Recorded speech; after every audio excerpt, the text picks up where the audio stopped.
like, dang, I guess that dream of mine's over with. I mean, that was rifles. And this is like your very first day of basic training? Very first day of basic training, yeah. The Thunder Run. It was awesome, though. What we didn't know is that as soon as we got to the barracks, that's when all hell broke loose, and that's when shit started hitting the fan. Having everything organized and prepped, ready to go for the rucks has really taught me something, especially in like adult life. You just gotta be organized. I am a Private Gruel. I am E3. I'm a 19 Delta. I'm a Cavalry Scout. What that is basically a reconnaissance unit. So we are on the very front. We report back in the information we gather to the people behind us so that they can go in and take care of it. We do have the chance to encounter hostiles and engage, but we prefer to remain hidden. That's part of our job. Yeah. We're scouts, not supposed to be found, supposed to remain hidden as best you can, but we do have the possibility of engaging with enemies, but you hope for the best it doesn't, but that's what I sign up for.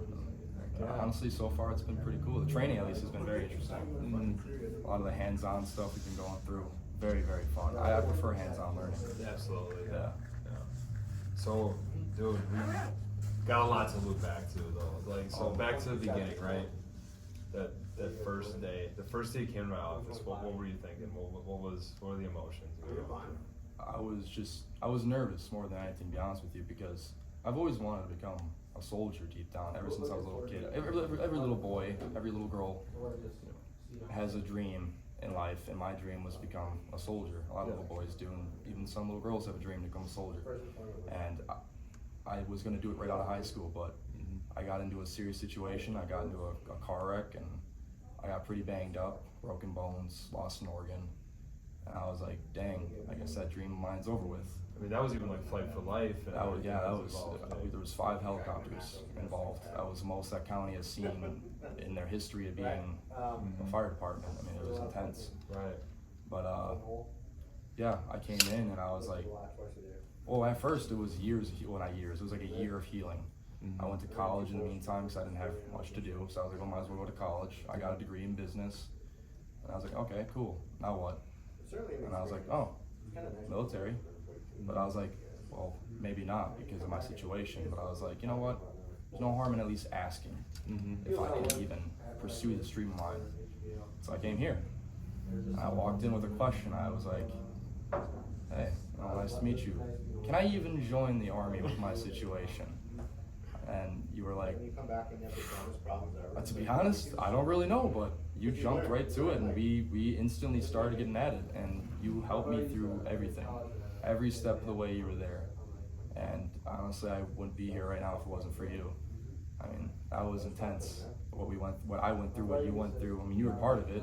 It was way more intense for you. But I had to do all the phone calls and whatnot, and go to all the doctor's appointments and get all the paperwork gathered. But you were at least there with me, and you were guiding me through, helping me in everything, in every aspect of what I had to do. You were there for me, so I appreciate that a lot. Absolutely, man. But yeah, I mean, that was crazy. I mean, it was like what, 2-3 months of getting everything situated. Roughly, yeah. Yeah. About a month of waiting too. And then about a month of waiting. I had to wait about a month for a waiver, almost a month, I think. Yeah. I still remember I was in Madison. This is selective memory gets me. I was in Madison when I got the email from our waiver authority, and I was like, here it is. All it just says is Gruel waiver, whatever. You know, I popped it open right away and I screamed and I drove for our commanding officer. Like looked at me like I was crazy. I was like, don't worry, it's just I'm happy, okay? Just don't worry about me, okay? Like I remember that. Like there are these moments in recruiting that stick with you. I mean, that's one of them. And what were your emotions once we got that phone call that I was at a soldier? I was at work. I was with my boss in the work truck at a gas station. He was getting gas, and I'm chilling in the truck. And I get a phone call from McAvoy, and I was like, oh, well, I wonder what this is all about. And I answered it, and he's like, congratulations, you got your waiver. Honestly, I was just so caught off guard and blown away that I didn't really have much to say. I was just kind of like, that's insane. You know, like I honestly didn't even expect to get a waiver. I thought for sure they'd be like, no way. He's just too banged up. Sorry, but you can't do it. But that day, that changed everything. I mean, I was excited. I was happy. I mean, I was, every emotion was going through me at that moment in time. And after that, I was just ready to get at it. I was like, dang, it's finally here. Mm-hmm. And soon I'll be leaving for training. I mean, this is where it starts. And I was like, awesome. I mean, after all the things that I've gone through, I'm just glad it led to that. And I was like, I mean, that was it. Ready to start it. It was a good day, man. That was a very good day. So, what were your thoughts, dude? Leaving for basic training, like what was going through your mind? So finally, rubber hit the road, and you're going. The process was fine. It was smooth. And then getting on the plane and leaving, that was the easy part. Like Milwaukee Airport, flying from there, easy. Going to Atlanta, easy. Finding the place to meet up, that was hard because I'd never been to Atlanta Airport before, and that place is a city. Yeah. I was like, where the hell am I? You know, I think I spent like an hour and a half looking for the clock tower. Yeah. And I finally found it, but there's nobody there. And I was like, what? What's going on? So I'm like, whatever, I'll just sit at a Popeyes and eat and wait. So I'm sitting there waiting, and all of a sudden this lady walks up to me. She's like, "Oh, are you here for transit?" And I was like, "Yeah." I didn't know who the lady was, but apparently she was a worker there looking for soldiers to bring to the meeting place. And I was like, "Oh yeah, I'm here for transit," but there's nobody there at the clock tower. And she's like, "Oh, we're not meeting at the clock tower anymore. We're meeting upstairs." And I looked up, and yeah, sure enough, there was like 100 people waiting up there. And I was like, "Oh, okay." So I walk up there and waiting in line. We probably spent an hour and a half waiting at the airport for transit. I think I was the second bus to leave. Okay. And we didn't get to 30th AG reception until like 1 a.m. And that process was very weird. I wasn't used to that. Staying up, I think I stayed up for like 30 hours. It was intense. No food, little water, no sleep. And the whole process was just, it just sucked, to be honest with you. Like everyone was drained, no one could stay awake. Everyone's falling asleep at the chairs. We had to poke them and punch them awake. Yeah. But then after that, after we finally got a day's worth of sleep, everyone was refreshed and ready to go. Everyone was excited at first. It was something new. It's like, yeah, we're finally getting at it. We're finally here. Well, lo and behold, we weren't actually there. We were going through reception, and reception was a very, very long process. It took us 2 weeks until we finally left, and we thought it would never end. Every day was just waiting around. Oh, now we're finally gonna walk to this building and get our shots. Waiting around. Okay, now we're sitting in the auditorium, just waiting around, studying our blue book. That was it. That was pretty much the entirety of 30th AG. Just waiting around. It did feel cool though, because you could tell there was like different groups. Like we were a new group. New groups came in with civilian clothes. There was a group ahead of us that had PTs on. It's like, oh, cool. When we're in our PTs, we got our PTs almost instantly. So I was like, okay, we're already on PTs. But then there was a new group that was in front of us. They had their boots on. Like, oh shoot, they already got their cool combat boots on. We eventually made it that phase, and then looking back, there was a new group that came in that didn't have their boots on. Like, oh yeah, we're cool. We got our boots on. They don't. But there was a group in front of us that had their whole uniform on. Like, oh cool, they got their whole uniform on. We eventually got there, and we got our uniforms. Like, oh yeah, we're even cooler now. We look back, and there's like, oh look at those guys. They don't have their uniforms on. All they got our PT clothes on. What a bunch of losers. We've been here for like 5 days now, 6 days now. We felt so cool. But then after that, when we finally got to the day of leave, we're all excited. We're like, oh, finally, because we were so tired of 30th AG. It was like, I just want to get started with training. And then the day came. We're like, okay, the day to leave is here. Bright and early in the morning, our drill sergeants came on the bus. They all funneled us out to this field right next to our reception building. And they taught us some exercises. I don't know if it was really smoking, but they were just kind of like teaching us the workouts. They was like, this is how you do these workouts. And it was rough. So they actually just taught you exercises? They didn't smoke you? See, that's why I don't know. I don't know if it was smoking or if they're actually just teaching us the workouts. There was instruction. If it was more so instruction, exactly. Because they were like, okay, you know, we're going to introduce you to a few of the workouts you guys will be doing in the future, like the Y squat, the push up, the V up, and all that stuff. The rower, all that stuff. So I had us lay out in this field, and they're having us go through these workouts. And it was tough. Like, a lot of us have never really been into working out before, so there's a lot of people struggling. I mean, I'll even admit I was struggling a little bit.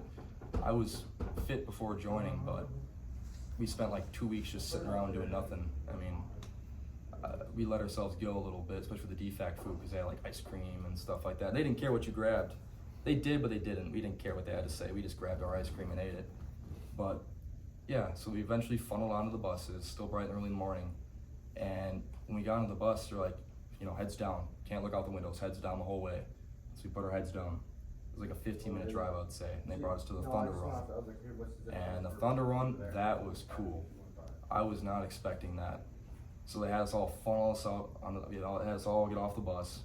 We're running through like this dirt trail, through this fog. It was really cool.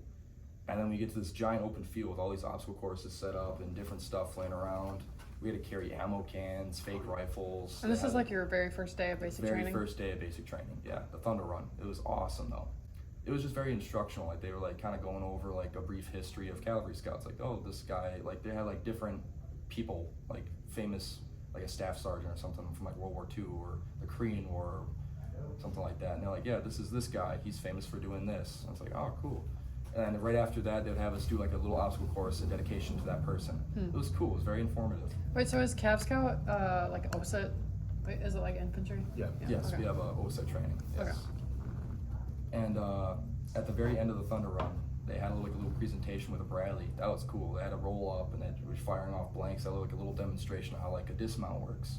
So the Bradley rolls up, provides covering fire, and then the ramp lowers and soldiers come out and they attack the tree line. It was really cool. Like, dang, this is awesome. I can't wait to get this. I can't wait to get at it and, you know, finally learn this stuff. We're finally here learning what we signed up for. What we didn't know is that as soon as we got to the barracks, that's when all hell broke loose, and that's when shit started hitting the fan. And it was just like in your face, screaming, and just workouts, you know, smoking left and right. Have to find your bag in this big old pile of duffel bags. It was stressful. I will admit it was very stressful. It was very tiring. But looking back on it, it was fun in a very weird way. It was fun. Our first night, they had us all funnel in. We were still in our stinky, dirty uniforms. We took off our boots, took off our socks. We had to lay at the position of attention in our beds and sleep like that. We just funneled in, found a bunk, laid in it, fell asleep. Woke up to alarms going off. They came, like 6 drill sergeants came in with a blowhorn. Like, oh fuck. And they were like, ready line. Oh, we're like, ah, damn. And so we all get up, we're all putting on our boots. We had like 10 seconds to put on our boots. Impossible. They're like, oh, didn't meet the time hack. And we're all doing push-ups. They're opening up our camelbacks and stuff and dumping the water on us. That was intense. But it was just, like I said, looking back on it, it's just goofy. It's just funny. Yeah. Because now that we actually know our drill sergeants more, you realize that a lot of them are just goofballs. Like they're funny people. Like a lot of them make jokes. They still smoke the hell out of us, especially one of them. He does not stop, but he's such a cool guy. Like getting to know him and him actually, I like it when our drill sergeants act like a human being to us. Like when they actually tell us stories and stuff, and we have classroom time, they're really chill and relaxed. And I like that. I really, really enjoy that because it lets us get to know them more. And they get to know us more. But yeah, broadens the respect. Yeah, exactly. Yeah. Now that they're about business, and they're also people that go home every night and you know, exactly, cook chicken without seasoning. Yeah. And shit like that. So, all right, so you're at basic. You're getting smoked, getting all that fun stuff, right? What was your favorite parts though? What did you have fun with though? Like, maybe not in the moment, but what was your top 3? Favorite parts? Food, obviously. Getting food, that was like a hallmark of the day because we're all starving, you know, we're burning so many calories. So when we finally get to sit down and eat food, even if we had like 5 minutes to eat food, it's like, food, finally, I'm starving. So food was a big part of the day for me. Even though we were supposed to be serious all throughout Red Phase, the drill sergeants made tons of just funny quips.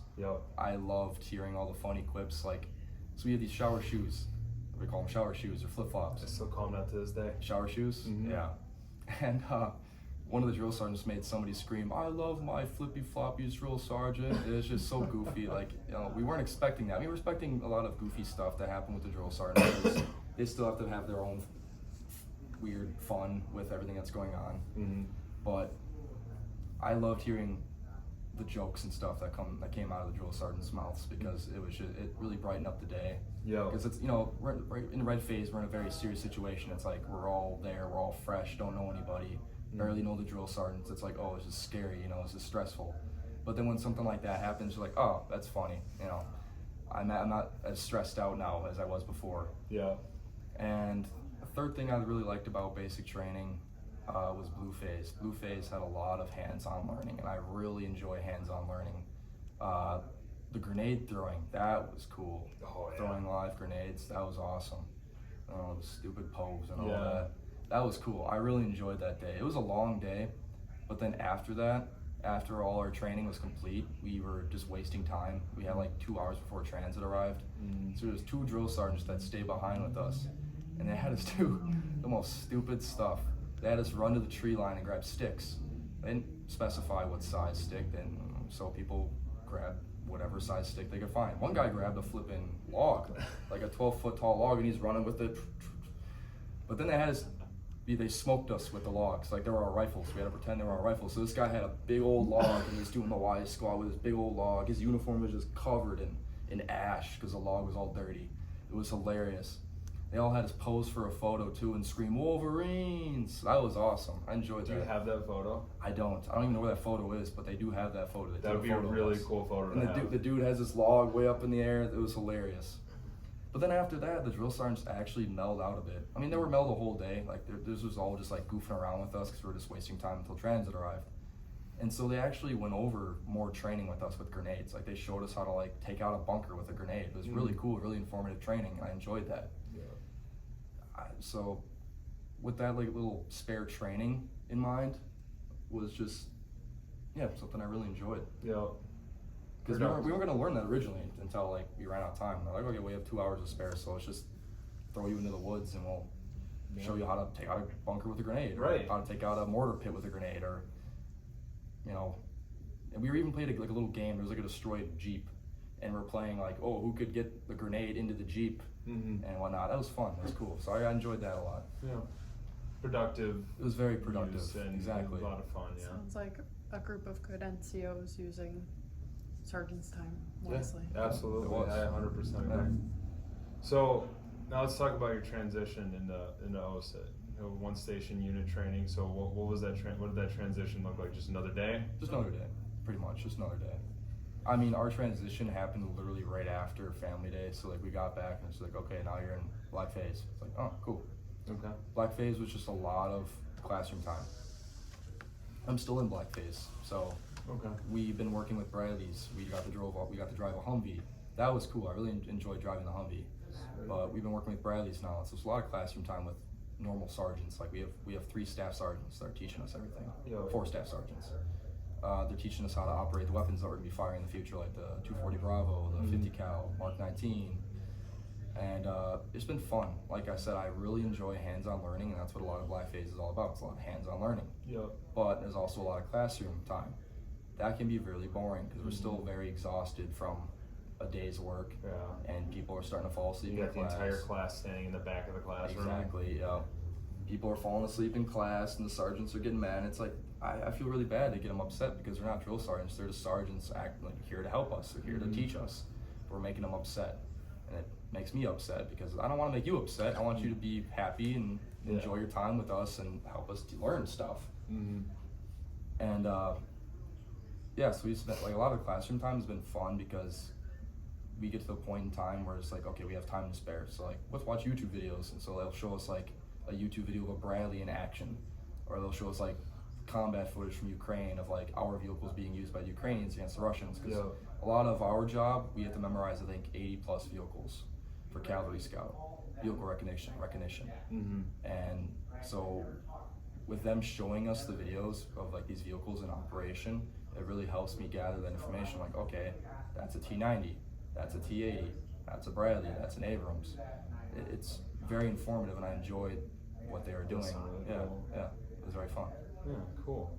So how much time do you have left then? We graduate March 7th, so it's like 2.5 months, 2 months. Okay, cool. Training left, yeah. That's awesome. So what's next then? What's next? Well, I'll be back home, which I'm looking forward to a lot, and I'll be linked up with my unit in Watertown, which I'm looking forward to that significantly. I mean, I can't wait to actually be in a unit. Yeah. Training with the With the real guys, yeah. Training with my brother. And training with your brother. And that's just the thing too, is that I would have never expected to be in this position right now. You know, after everything I went through in the past, I thought this would never happen, but I've gotten this far. With everything that has happened to me in the past, I haven't had any issues. All throughout training, I've been perfectly fine. I didn't have that issue. Yeah. Yeah. So, yeah, man. I mean, it's a lot. I mean, what you've been through, and then like jumping into the fray of like, yep, I'm gonna be a scout. You know, like you're just jumping right back in, and it's awesome. Yeah. And then like, what else do you want to do when you get home? Well, I already have a job lined up. I've been working at my college for a while. I'm a maintenance guy. I enjoy that job. I enjoy my boss. I enjoy the people I work with. So I'm gonna be going back to there. Sweet. Are you working there right now again? Yeah, I actually just got done with work today. Yeah, I know. I saw you yesterday working and today. No breaks for you, huh? No breaks for me. Straight hustling. So what are your other plans for the holiday? What are you doing? Spending time with family and friends, definitely. Yeah. 100%. I mean, I'm leaving January 3rd, going right back to training, so I'm gonna enjoy as much time as I can with my family and friends before I leave. Absolutely. For sure. And good food, caffeine, and all that stuff. All that good stuff. It really pisses me off still that caffeine isn't allowed in basic. I could literally kill for a cup of coffee in basic. You have no idea, but they don't allow it. I do. Yeah. I do. I know you do, but they want us to be fueled by rage and hatred. Yeah. That's what they said. That's what our drill sergeant said. The reason why we don't give you caffeine is because we want you to be fueled by rage and hatred. It's like, bro, I can do both. I can do both. I can manage it all. I swear. Give me a cup of coffee and I'll still be hateful, but it's not gonna be good. Well, that's the last couple questions I have then. So we talk about the motivation, right? What gets you through? What keeps you waking up, doing all that stuff, right? What would be your why, your motivator? Like what gets you up? Family for sure. Looking forward to the future, coming back home and being with my family again. Like all throughout basic training, I was just looking forward to graduation. Basic graduation, I was like, family day. Just gotta make it to family day. Yep. And then for after family day, for holiday block leave, like just gotta make it to holiday block leave. Just gotta make the holiday block leave. No big deal. But then after that, it's just graduation. I just gotta graduate AIT. That's it.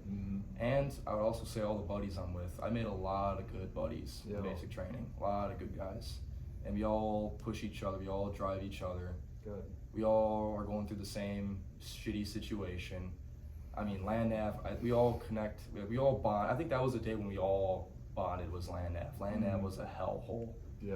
Oh my gosh, was that? I heard bad. that course in Benning is, or whatever it's called now. It was just monsoon. It rained sideways, and it was so cold. People woke up in puddles. I mean, it was hell. But I mean, I think, like I said, I think that was the day when we all got together and bonded. Yeah. And after that, I made so many good friends from basic. Yeah. And I mean, they're still my buddies. I mean, I'm going back to see them on January 3rd. So I think I'm gonna have these friends for the rest of my life. Yeah. Keep them in your friends list on Facebook and all that good stuff. Yeah, I still have a lot for mine. Yeah.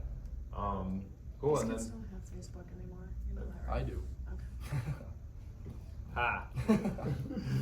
Do you have Facebook?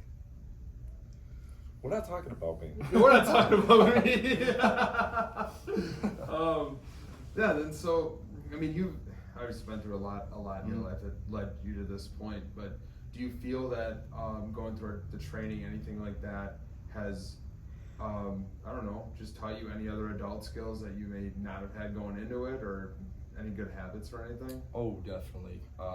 Being organized, for sure. If you're not organized in basic training, you're done. You're done for. You get in so much trouble if you don't have something like, we have to ruck to the field. When we have rucks, we're rucking to the field. Where we march to the field with our backpacks on, our rucksacks on. We have a packing list. If you forget something, you're screwed.